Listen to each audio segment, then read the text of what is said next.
함께 하나님 말씀 보겠습니다. 하나님 말씀은 신약성경입니다. 마태복음 5장 14절부터 16절까지 보겠습니다.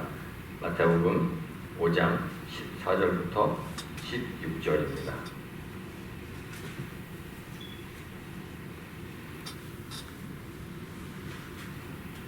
마태복음 5장 14절부터 16절입니다. 우리 찾으셨으면 한 목소리로 같이 읽습니다.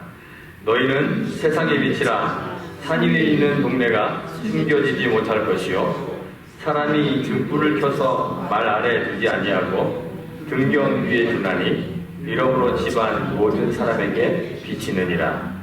이같이 너희 빛이 사람한테 비치게 하여 그들로 너희 착한 행실을 보고 하늘에 계신 너희 아버지께 영광을 돌리게 하라. 아멘.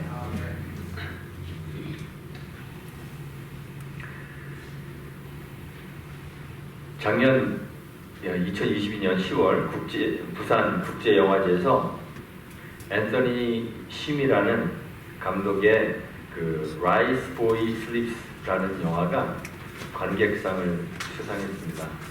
이 영화의 내용은 1990년대 한국을 떠나서 캐나다로 이민한 모자의 이야기를 다루고 있는데, 아들 동현이가 한국인으로서의 정체성을 찾아가는 그런 과정을 그린 영화라고 합니다. 감독인 앤서니 심이 이런 인터뷰를 한 것 같습니다. 캐나다에서는 저를 외국인이라고 하고 한국에서도 저는 생각도 말하는 것도 다릅니다. 어릴 적부터 그런 것을 느끼면서 나는 어느 나라 사람인지 나의 뿌리는 어디인가 하는 생각이 들었습니다.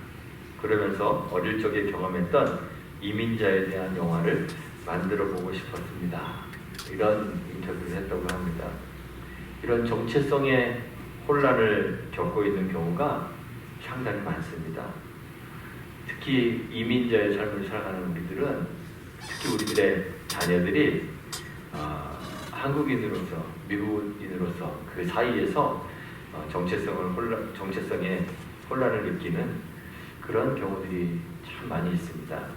아마 타인의 시선이 나 자신에 대해서 내가 생각하는 것과 달라서 정체성의 혼란을 느끼는 것 같습니다.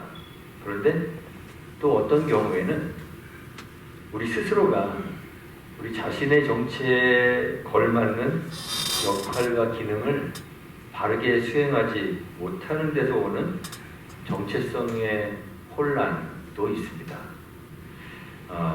가령 요즘에 대한민국 보니까 검찰공화국이다 막 그러는데, 법과 질서와 정의를 수호하고 억울한 일을 당할 수 있는 약자를 보호하겠다는 그러한 원대한 뜻을 품고 법조인이 된 사람들이 어느 날 문득 자기를 돌아다보면 정권의 하수인으로 하고 있고, 또 가진 자들의 충격 노릇만 하고 있거나 아니면 법 지식을 이용해서 범죄자들의 뒤를 봐주는 일을 하는 것을 발견하게 되면 도대체 내가 뭔 짓을 하고 있는 거야?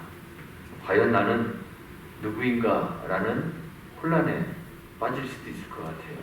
그러한 정체성의 혼란을 가지는 사람들이 많이 있습니다. 우리가 가지고 있는 우리의 타이틀이 있죠. 그 타이틀은 객관적인 우리의 정체를 나타내 줍니다. 저의 정체는 뭘까요? 저는 목사입니다.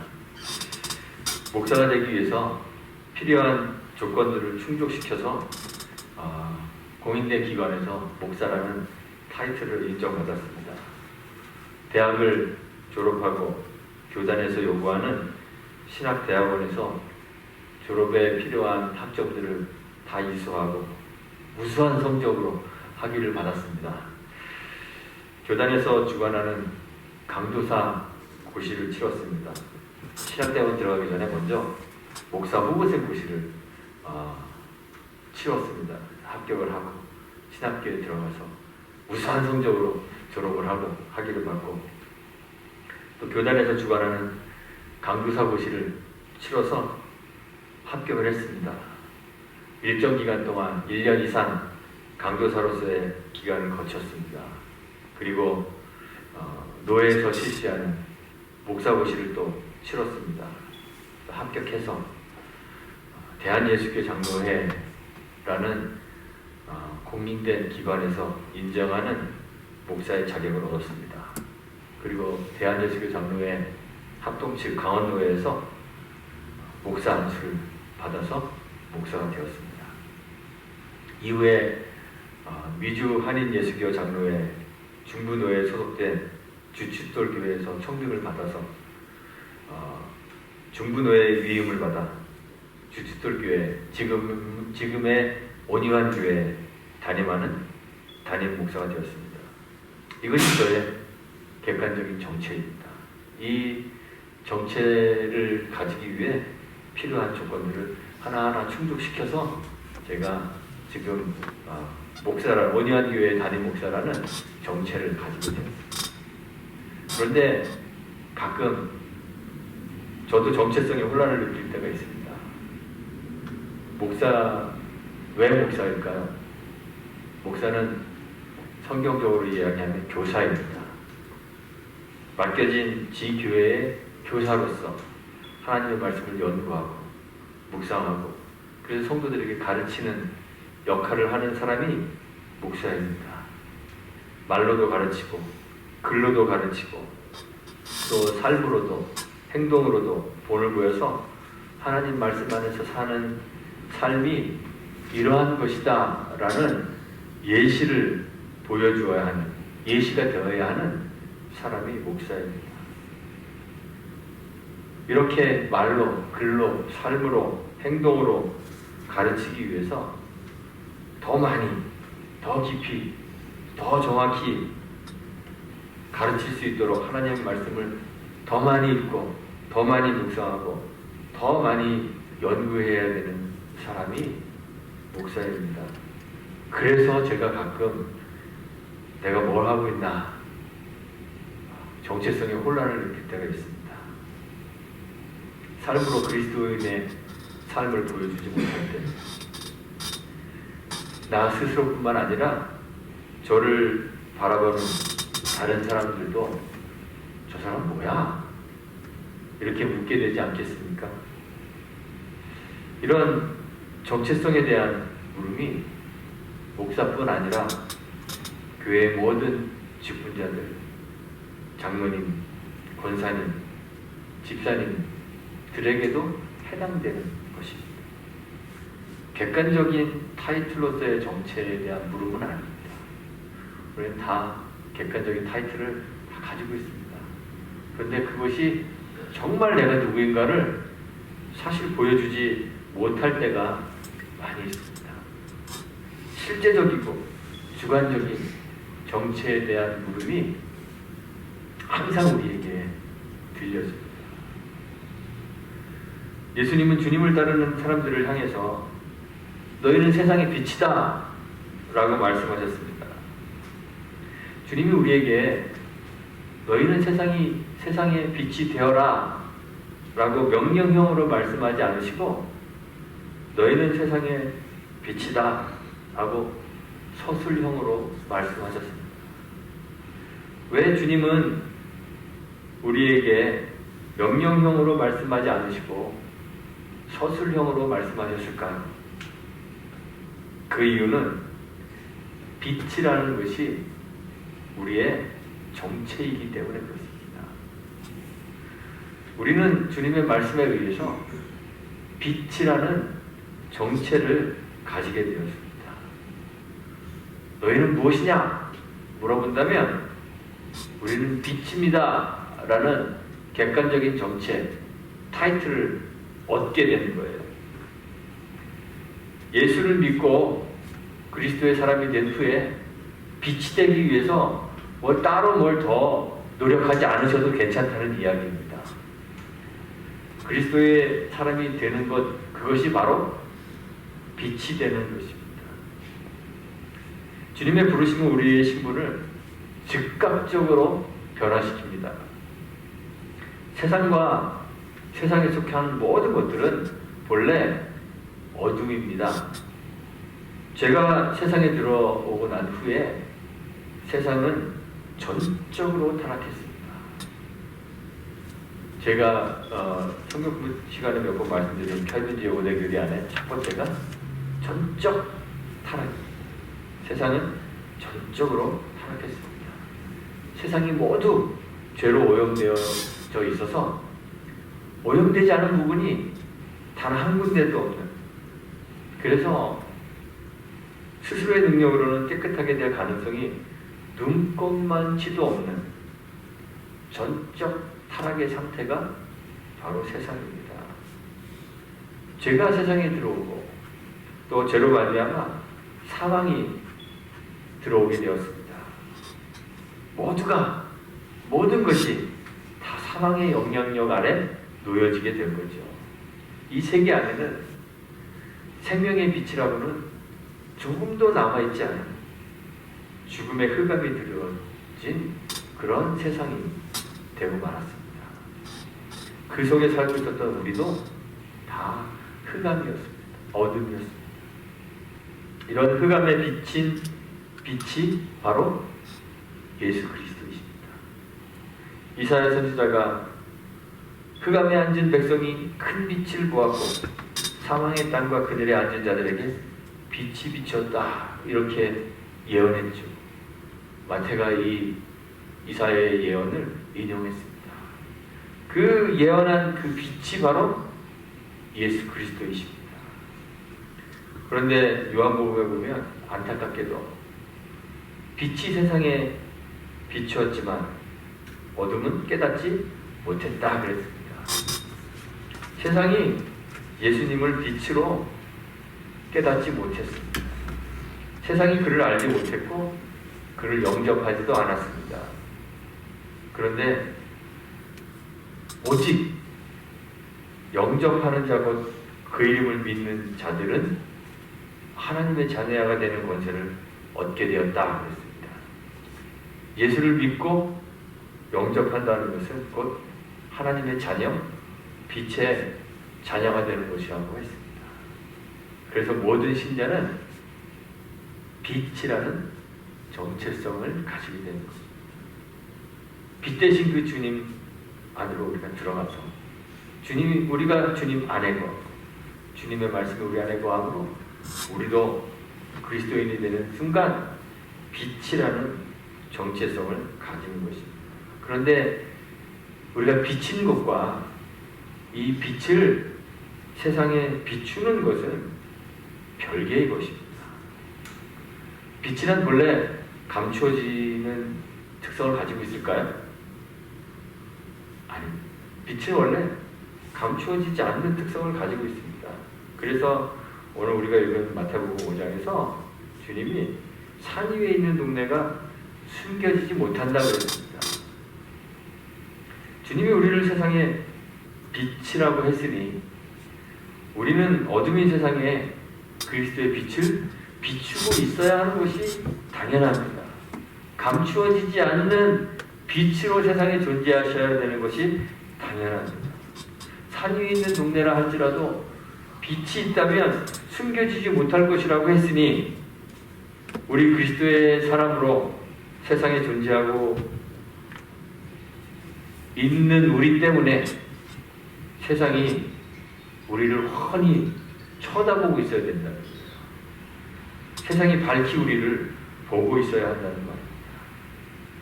그런데 우리가 그렇게 반짝반짝 빛나게 세상에서 살고 있습니까? 여러분들이 세상에 나가 돌아다니면 어둠 가운데 있는 사람들이 얼굴을 보면서 와, 반짝반짝 빛난다, 빛이다, 이렇게 여러분들을 쳐다보고 있습니까? 빛을 세상에 비추지 못하게 하는 방법도 있습니다. 등불을 켜서 말 아래 두는 것입니다. 말이라는 것은 영어로 word나 horse 이런 것을 의미하는 것이 아닙니다. 말은 부피를 재는 단위입니다. 우리 옛날에 한 말, 두 말 이렇게 쌀 쉴 때 한 말, 두 말 이렇게 기억나시나요? 예, 그 말입니다. 우리나라의 한 말은 약 18리터, 4.75 갤런 정도 된다고 합니다. 그 정도의 부피입니다. 그러니까 말이라는 것은 그런 큰 한 5갤런 정도 되는 통을 말하는 거예요.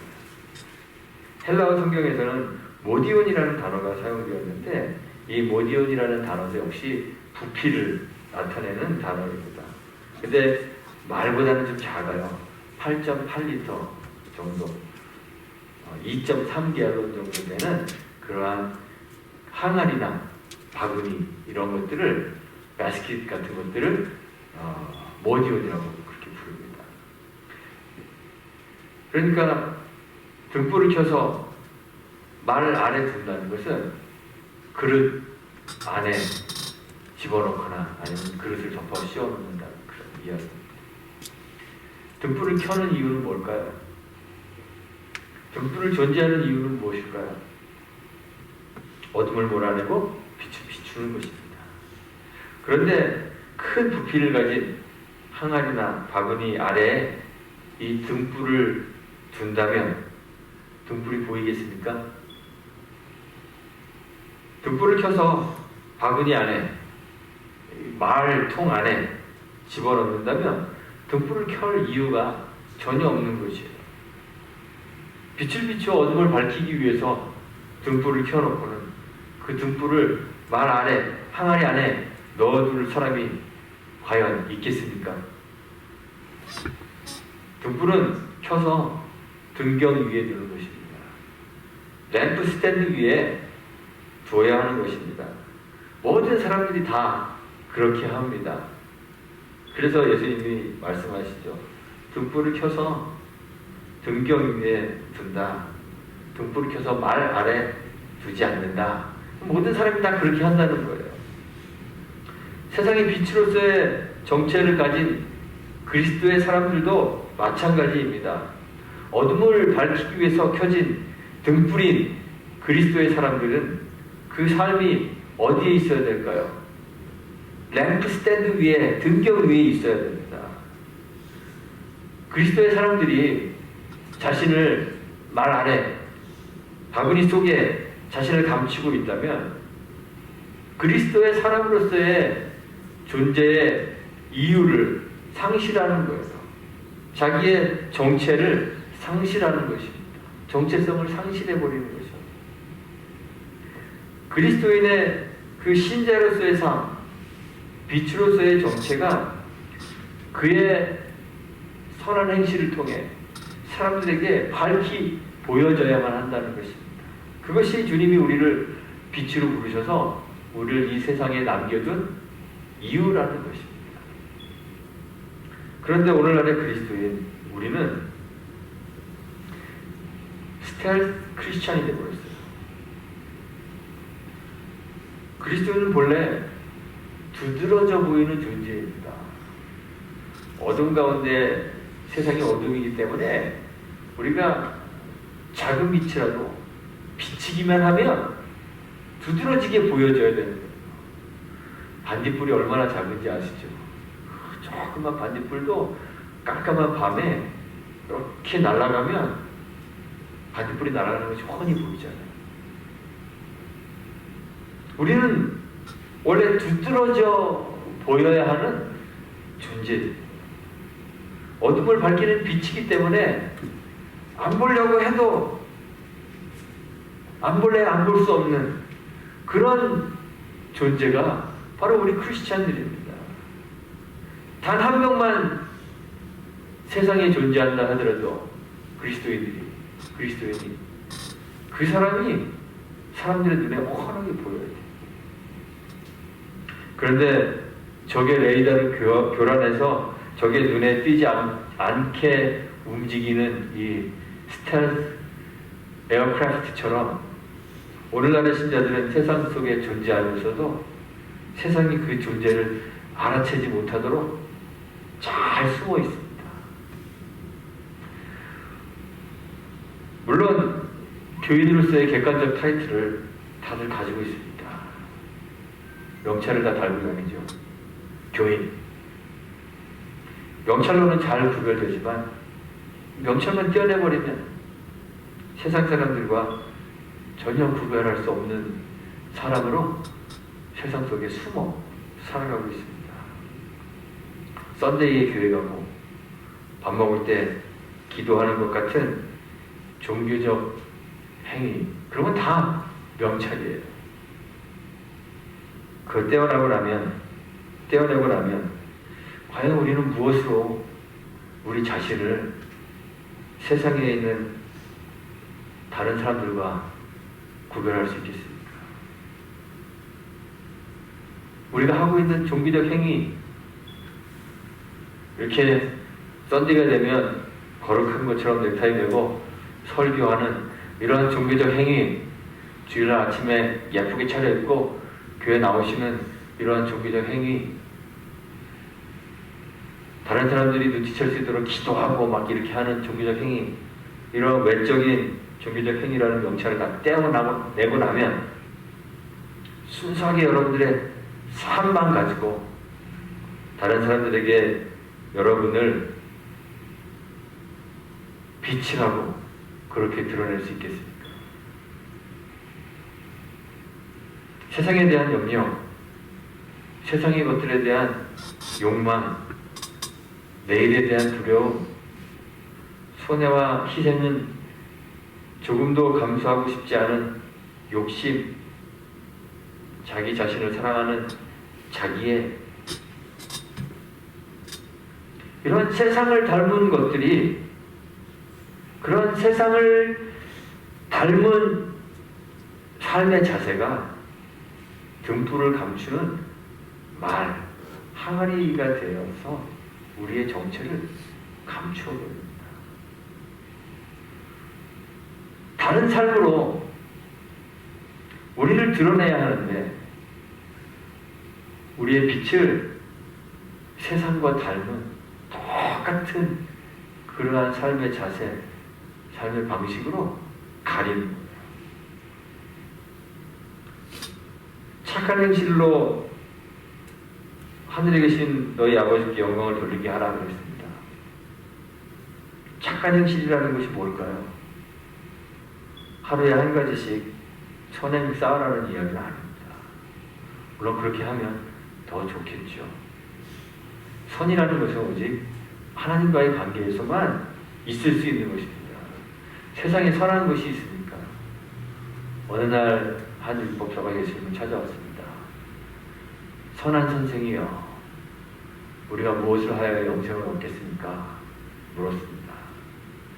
그때 예수님께서 영생에 대한 이야기를 말씀하지 않으시고 묻습니다. 어찌하여 나는 선하다고 하느냐? 선한 분은 오직 하나님 한 분뿐이시다. 이야기했습니다. 선이라는 것은 하나님과의 관계에서만 결정 지을 수 있는 것입니다. 하나님을 바르게 섬기는 것이 착한 행실입니다. 하나님을 바르게 섬기는 것은 무엇이겠습니까? 어떻게 하나님을 바르게 섬길 수 있을까요? 율법과 선지자가 우리에게 하나님 바르게 섬기는 방식들을 섬기는 것을 이야기해 줍니다. 율법과 선지자, 성경이 우리에게 요구하고 있는 핵심이 무엇인가요? 마음을 다하고 목숨을 다하고 뜻을 다하고 힘을 다하여 우리 주 하나님을 사랑하고 또 우리 자신을 사랑하는 것처럼 우리의 이웃을 사랑하라. 이 사랑의 두 계명이 착한 행실이에요. 율법과 선지자의 강령이기도 하고 우리 성경이 우리에게 요구하는 핵심이기도 하고 우리가 세상에 보여줘야 하는 착한 행실이기도 하다는 것입니다. 우리의 자기애라는 항아리를 벗어 던지고 하나님 사랑과 이웃 사랑으로 우리의 빛을 비추어야 합니다. 하나님 사랑하는 것은 뭘까요? 하나님 사랑한다는 것, 헌금 많이 한다고 하나님 사랑하는 거 아닙니다. 손해를 아랑곳하지 않고 하나님의 말씀에 순종하는 것이 하나님 사랑하는 것입니다. 이 하나님 사랑을 통해서 세상은 우리에게서 바라는 그 빛을 보게 되는 것이에요. 손해를 아랑곳하지 않고 하나님 말씀에 순종한다는 것은 무엇인가요? 우리의 가치 자체가, 가치관 자체가 세상과 달라지는 것입니다.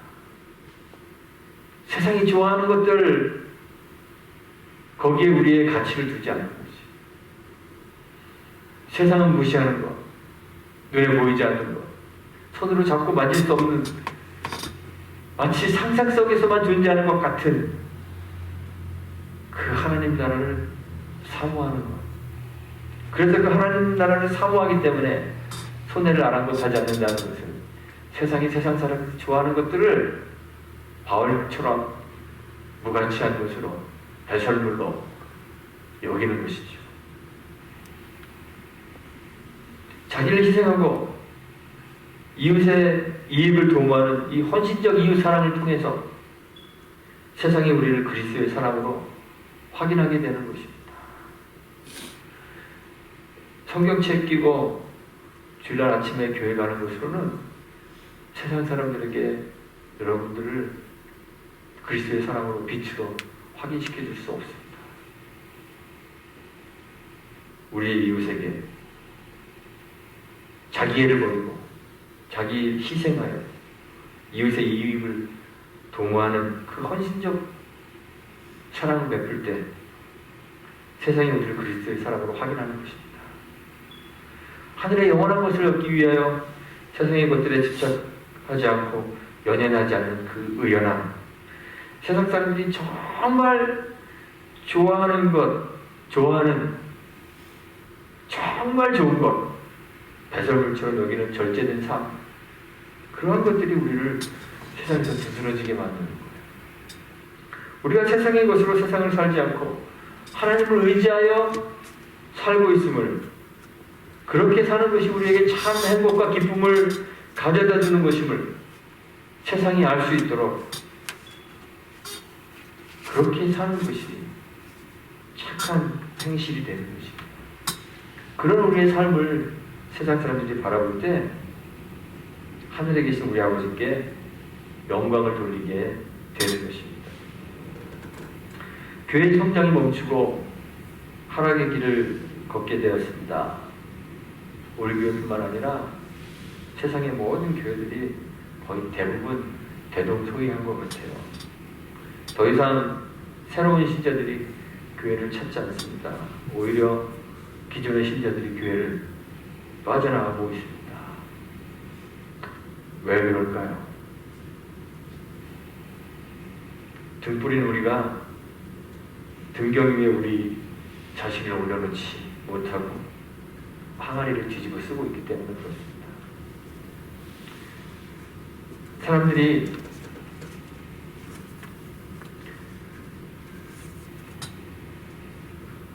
그리스도의 사람이라는, 교인이라는 우리의 명찰은 볼 수 있을지언정 어둠을 밝히는 빛은 보지 못하기 때문에 교회가 하락의 길을 걷는 것입니다.